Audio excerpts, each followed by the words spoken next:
Hi everyone, welcome back to the channel. Today we're going to talk about Acheron by Sherilyn Kenyon.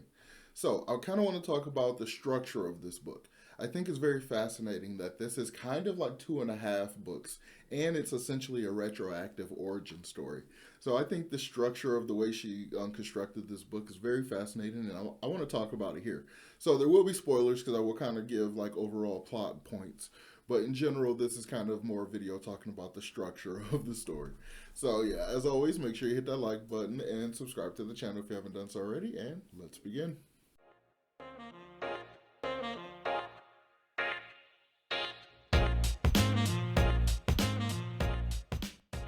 So Acheron. Acheron is like the 27th book I believe Sherilyn wrote in her Dark Hunter series, and it is really unique in that it is essentially a retroactive origin story while being a contemporary present story within the timeline of the rest of the series, as well as having two different POVs in the beginning, which almost makes it two different books. So it's kind of a fascinating setup that she does here. So in the first half of the book, we're 11,000 years in the past. We're like 940 something BC or something like that. And it's essentially the time of Atlantis. Well, it's the time before Atlantis sank. So there's another city state that's off Greece. You know, it's a Greek province, basically, Didymos, which is like Athens before Athens, essentially. And so that exists at the same time as Atlantis exists. So we kind of get a little like play on the actual words of Plato, where he basically talked about how Atlantis was in war with Athens. But in this, instead of being Athens, it's Didymos, where they eventually go to war. And it's kind of an interesting thing. So it kind of has some pseudo history. I don't know what we call Plato's writings about Atlantis. It hasn't been entirely verified yet, so it's hard to call it straight up history. So we have this unverified history along with this purely fictitious history, and the combination of the two is just kind of a lot of fun, and it gives a lot of depth to her world building. As I've said before on this channel, I really, really like her world building that she does in this series, and her kind of spin off series, where she has one that's more about pirates and then one about space and stuff like that. So she's just really, really good at world building, even though she sticks to a very samey kind of plot. So it allows her world building to just be the main focus, really, which is why it's right up my alley, because I'm a huge world building person, as I've mentioned a million times. So yeah, the beginning of the story is all told from the main character Acheron's sister perspective.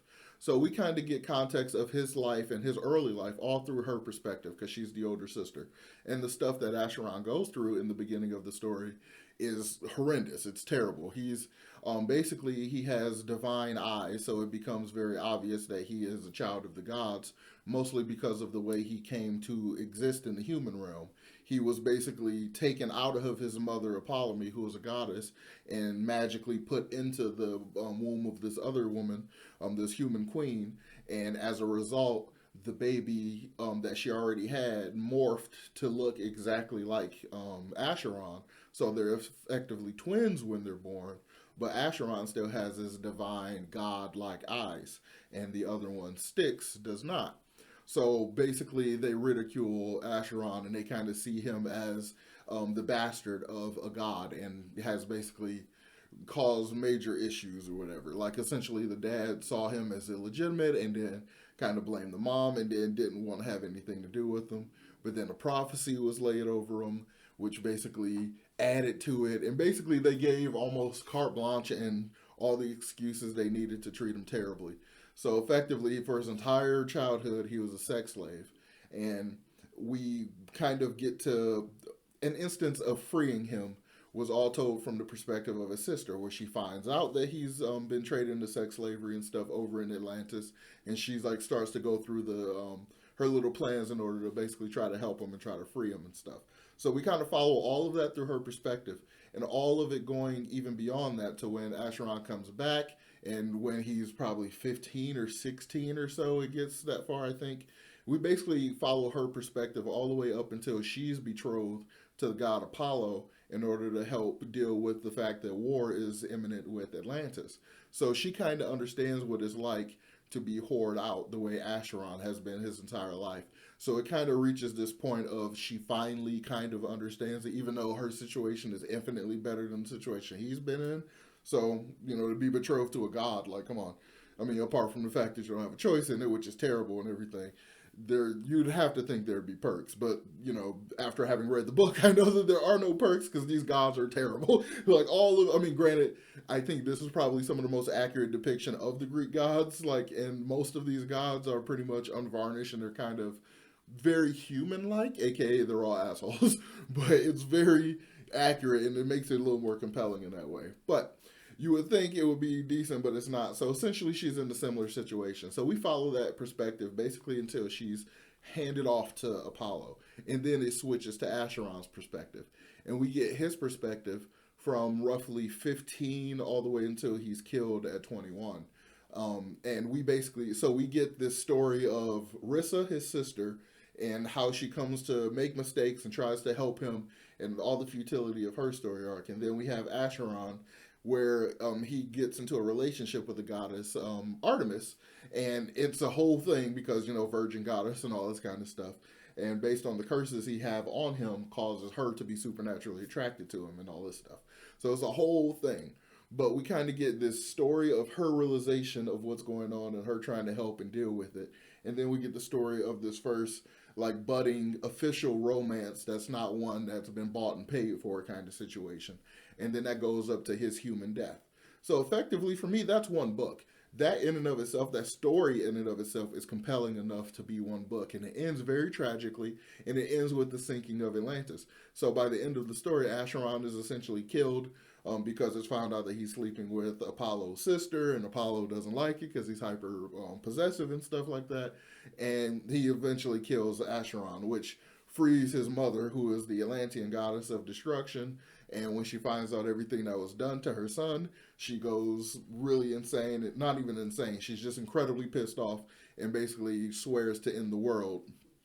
And she sinks Atlantis, which is one of the cooler things about the way she does her world building, because we have an explanation for the sinking of Atlantis. We have context and understanding of the situation that one of her biggest and most badass characters, like he has always had this mysterious past that just never was explained or anything. So now we understand that. We understand why it's big, mysterious, and we understand the depth of it and everything. And then after we go through all of that, it jumps to modern day, to like 2008 or something. So it jumps 11,000 years after his godhood is awakened and all this stuff. So it effectively skips all that time, plus all the books that have already been published, because Acheron is a part of those books. He is basically the boss of the other Dark Hunters. So he pops up every now and again.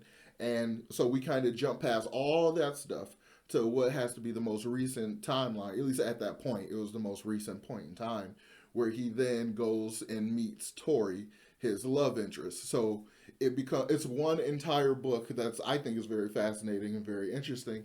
And then we jump to this very basic romance plot that is cookie cutter, the same as most of her other stuff, which is really just guy and girl meet each other. They don't like each other, and then they love each other, and then like they're each other's so complete soulmate, they can't live without each other, and they're just perfectly compatible and stuff. But then they have to go deal with some supernatural nonsense, which leads into it. And I honestly think Acheron might be one of the best books Sherilyn has done, because she manages to get her same, what I'm going to call cliche, love story in there, but the extra events that the couple has to deal with ties back to all the history and all the past and stuff that she sets up in the initial part of the book. And it kind of makes for a far more interesting love story arc, especially with all the other stuff.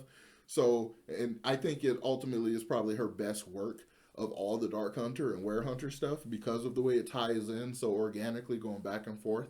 And like, you understand the characters, you understand the world they're in, you understand the plot. You just kind of, so the character development, the plot development, and the world building all work together really well in this book. And it's just really well done. But I still say that I find the structure of it very fascinating, because effectively it's two books. You can tell the one story, the tragic story of Acheron's youth and childhood and stuff, and how he essentially became a Dark Hunter from his terrible childhood all the way up to the point where he gets resurrected as a god again, and takes his place as a god and has to lock his mom back in the Atlantean hell realm so she doesn't destroy the world. So that could be a story in and of itself. and then the Acheron modern day fall in love with Tori thing could be another story in and of itself. So I just always thought this structure was really interesting, and she kind of follows the same structure when she talks about Acheron's brother, Styx. Because of course she kind of has to, because he is another long-lived character who mostly did all of his human lifespan stuff 11,000 years ago, and then we kind of, but with Styx, we spend a lot more time in the past. So for me, it's honestly a more enjoyable read, but the structure and the way this stuff is used is very well done. But it's more enjoyable in Styx. And she does it again in the book Stygian, but Stygian kind of feels like three separate books. It's We'll talk about it when I do another review of it, because I have structural issues and just kind of choice issues that she made in that book that makes it feel overly convoluted. But yeah, so that's kind of my 2 cents on the Acheron story. I've also reviewed it a couple times on the channel. I think I have just the one major review, and I have one really, really old review around the time the book first came out. So that was a decade or more ago. Ooh, wow.